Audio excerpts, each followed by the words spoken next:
dalam konteks lebih pembelajaran kemarin sudah kita bahas materi yang berkaitan dengan bab 5. Nah, materi ini sebenarnya adalah lanjutan dari materi bab 4. Jadi, nanti kasus yang kita jumpai di bab 3 dan bab 4 ini akan kita jumpai lagi di bab 5 ini. Nah, tambahannya adalah bab 5 ini berbicara tentang adanya suatu transaksi yang melibatkan entitas anak ketika dia sudah terjadi akuisisi ataupun sudah terjadi kombinasi bisnis. Nah, kalau sebelumnya di bab 3 dan bab 4 itu dianggap walaupun telah terjadinya akuisisi perusahaan induk kepada perusahaan anak, nah tanggal 1 Januari 2015 yaitu dalam kasus PTA dan PTB, tapi diasumsikan selama tahun 2015.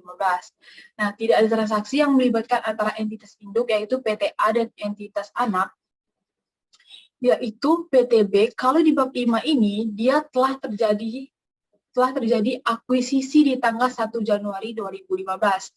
Nah, maka kita akan berbicara tentang suatu transaksi yang terjadi selama tahun 2015 yang melibatkan antara PT Nusantara dengan PT Andalas.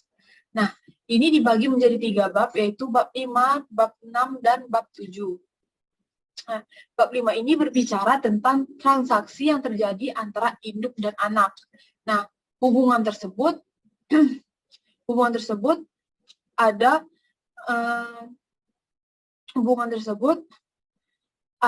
suatu penjualan, persediaan, dan pembelian jasa. Kalau dia perusahaan jasa, kemudian di bab 6 kita akan berbicara tentang transaksi yang berhubungan dengan penjualan terkait dengan aset. Nah, tetapi ketika induk menjual aset tetapnya kepada anak ataupun anak menjual aset tetapnya kepada induk, nah itu akan dibahas di bab 6. Sedangkan di bab 7 ini kita akan berbicara tentang transaksi antara induk dan anak yang terkait dengan obligasi. Bisa jadi induk menerbitkan obligasi dan membeli obligasinya adalah perusahaan anak, ataupun bisa sebaliknya. Nah, ataupun perusahaan induk menerbitkan obligasi dan dibeli dengan non-aviasi. Kemudian perusahaan non-aviasi ini menjual dengan anaknya.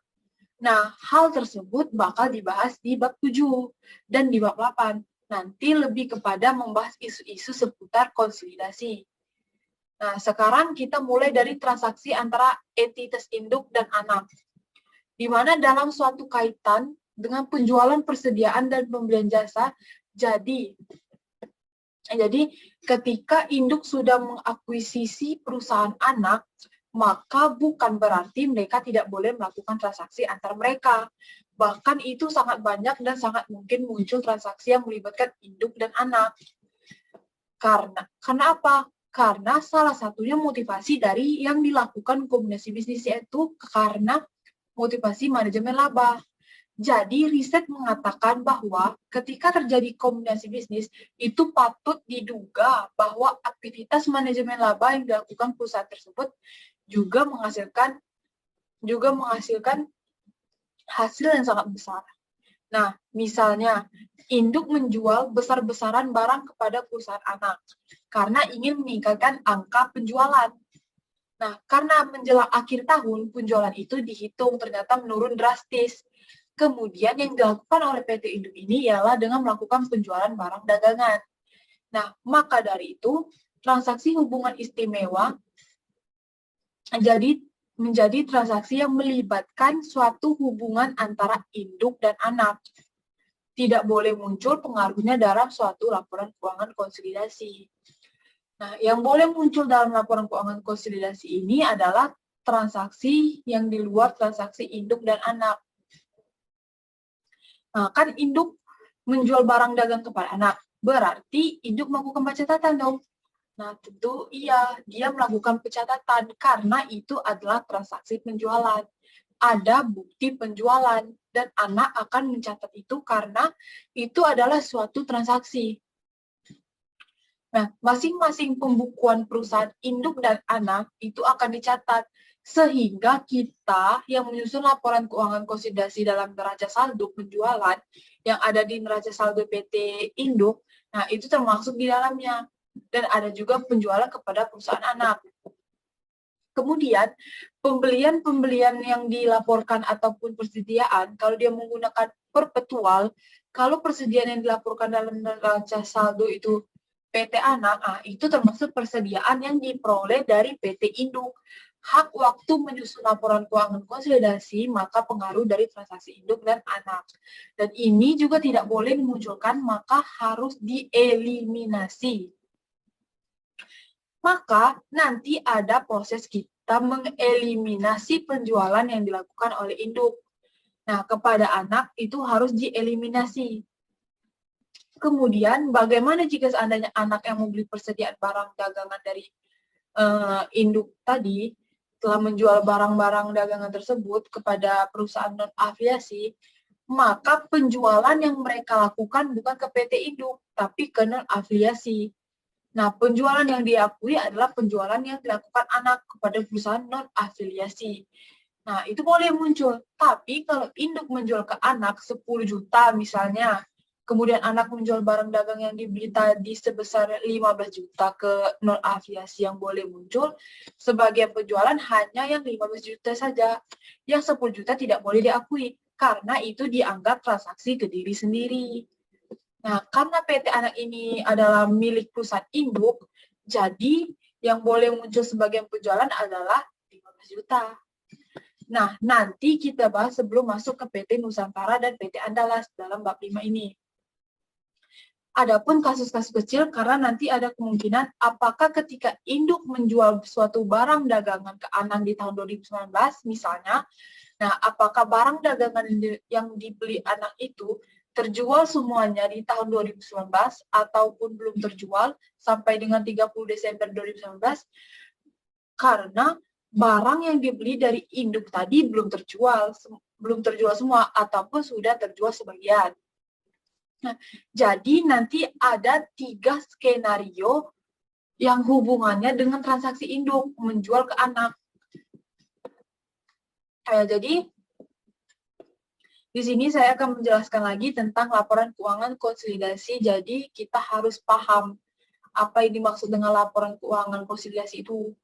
Nah, laporan keuangan konsolidasi ini bakal saya jelaskan. Laporan konsolidasi adalah suatu laporan keuangan yang menyajikan informasi kinerja dan posisi keuangan perusahaan termasuk arus kas dari suatu kelompok usaha, bukan dari entitas. Nah, lebih dari satu kelompok usaha yang bergabung menjadi entitas tunggal, jadi laporan keuangan konsolidasi mencerminkan entitas induk serta entitas anak. Tapi satu laporan keuangan yang digabung karena secara pelaporan kalau pencatatan mereka masih entitas terpisah, nah transaksi yang terjadi antara mereka itu disebut cuma transaksi dalam satu kelompok usaha, yang bisa juga disebutkan dalam suatu PSAK 65 terkait dengan transaksi yang terjadi antara induk dan anak. Nah, dalam PSAK 65 tentang laporan keuangan ini, konsolidasi transaksi yang harus melibatkan antara induk dan anak disebut transaksi antar entitas dalam kelompok usaha. Nah, di sini saya gambarkan transaksi yang melibatkan antara entitas dalam satu kelompok usaha. Contohnya, misal transaksi pembelian fasilitas kredit dari PT Garuda Indonesia kepada PT Citylink. Nah, di Citylink ini adalah anak perusahaannya dari Garuda. Garuda ini memberikan fasilitas pinjaman kredit. Maka dari itu disebut dengan transaksi hulu. Tapi kalau transaksi hilir artinya anak menjual barang dagangan kepada induk. Kemudian anak memberikan pinjaman fasilitas kredit kepada induk ini. Contohnya seperti transaksi hilir. Nah, kemudian antar anak pun mereka pasti ada transaksi yang melibatkan transaksi antar anak perusahaan.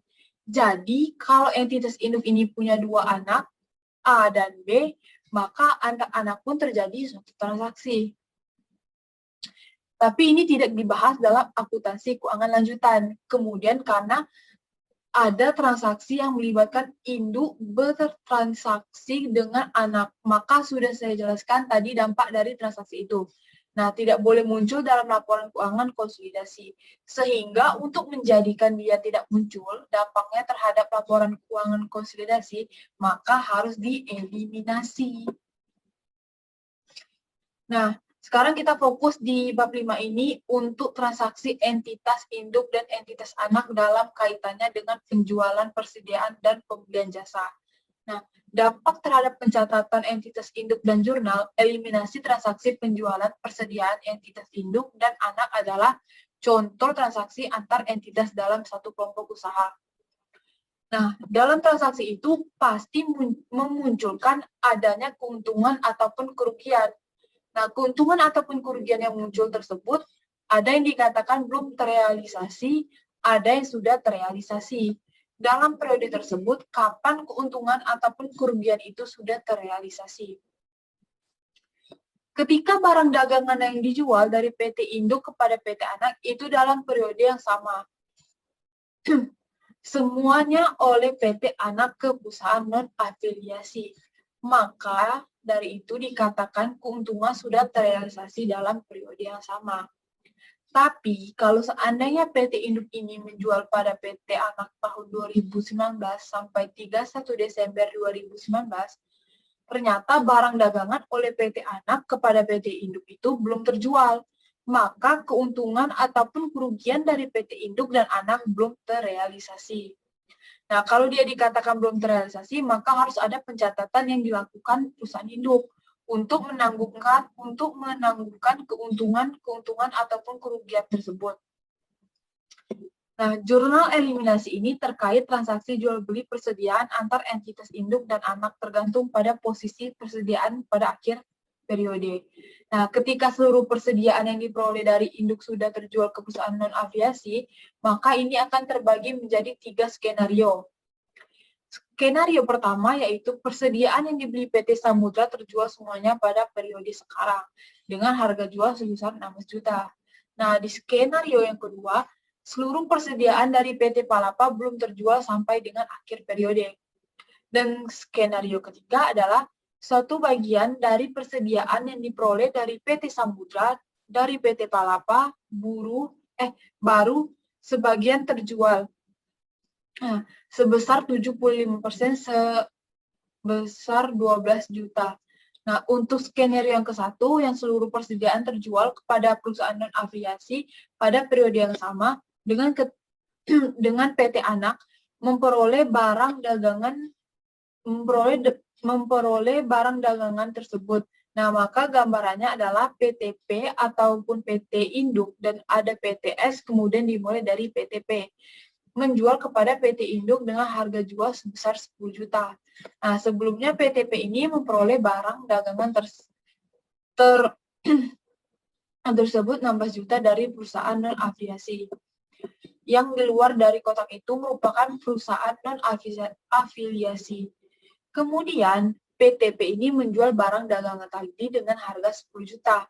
Maka bagi PTP 10 juta itu adalah penjualan di mana HPP-nya 6 juta. Bagi PTS yang 10 juta itu adalah harga perolehan. Kemudian penjualan ini dilakukan pada periode yang sama dengan periode perolehan. Nah, maka jurnalnya eliminasi itu dibuat untuk menghapus penjualan dan untuk menghapus HPP. Nah, HPP yang boleh muncul dalam laporan keuangan konsolidasi adalah HPP ketika induk memperoleh barang dagangan tersebut dari perusahaan non-afiliasi. Penjualan yang boleh muncul dalam laporan keuangan konsolidasian adalah penjualan dari PT anak ketika menjual kepada PT non-afiliasi. Nah, contoh PT Palapa memiliki 100% saham di PT Samudra selama tahun 2019. Nah, terdapat juga transaksi penjualan persediaan dari PT Palapa sebagai perusahaan induk kepada PT Samudra sebagai suatu perusahaan anak sebesar 10 juta. Nah, HPP-nya ini sebesar 6 juta. Nah, 6 juta ini berarti harga yang diperolehkan ketika PT Palapa membeli barang dagang tersebut dari perusahaan non-afiliasi.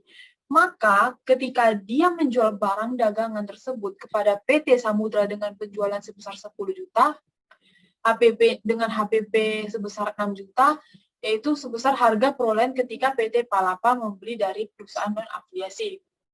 Nah, bagaimana pencatatan dan perjurnalan yang harus dibuat PT Palapa saat menyusun laporan keuangan itu? Nah, yaitu dengan cara PTS menjual barang dagangan yang dia beli dari PTP itu seharga 16 juta. Maka di pembukuan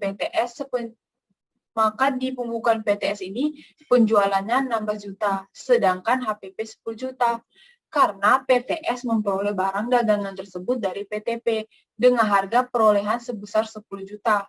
Nah, maka dari itu, keuntungan terkait entitas induk PTP melaporkan adanya keuntungan sebesar 4 juta rupiah. Keuntungan tersebut sudah terrealisasi karena persediaan yang diperoleh PTS dari PTP itu sudah terjual kepada perusahaan dan afiliasi dalam periode yang sama. Oleh karena itu, tidak ada jurnal penangguhan. Nah, di skenario yang kedua ini, kalau seluruh persediaan sampai akhir periode belum terjual, maka bedanya dengan gambaran yang tadi, di sini tidak ada tanda panah keluar sebesar 16 juta. Karena persediaan yang dibeli PTS dari PTP itu sampai akhir periode belum terjual.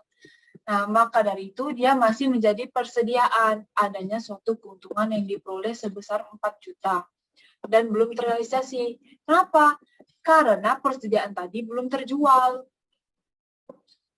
Nah, PTS tadi kan belum menjual kepada perusahaan non-afiliasi, maka keuntungan sebesar 4 juta belum terrealisasi. Oleh karena itu, transaksi ini merupakan transaksi hulu. Maka PTP mencatat penangguhan keuntungan yang belum terrealisasi secara periodik. Nah, kalau transaksi hulu ini jadi tidak bergantung kepada besarnya kepemilikan, tapi kalau transaksi hilir, anak yang menjual dari perusahaan induk, maka penangguhan keuntungan dipengaruhi dari presentasi kepemilikan. Nah, saya tegaskan lagi, kalau untuk penangguhan keuntungan untuk transaksi hulu, maka penangguhan keuntungan secara penuh. Tapi kalau hilir, anak yang menjual pada PT induk, maka penangguhan keuntungan itu dipengaruhi oleh presentasi kepemilikan. Nah, yang terakhir yaitu skenario ketiga, maka PT anak tidak mencatat penangguhan 100% karena induk hanya memiliki saham di PT anak sebesar 75%. Maka yang boleh ditangguhkan itu hanya di 75%. 25%-nya lagi kepentingan non-afiliasi. Nah, itu saja penjelasan dari saya, bab 5. Saya akan melanjutkan lagi di part-part selanjutnya, yaitu masih ada lanjutan di bab 6 sama bab 8 ya. Nah, sekian dulu video bab 5 saya. Kalau ada salah kata, saya mohon maaf. Saya akhiri, wabillahi taufiq wal hidayah. Wassalamualaikum warahmatullahi wabarakatuh.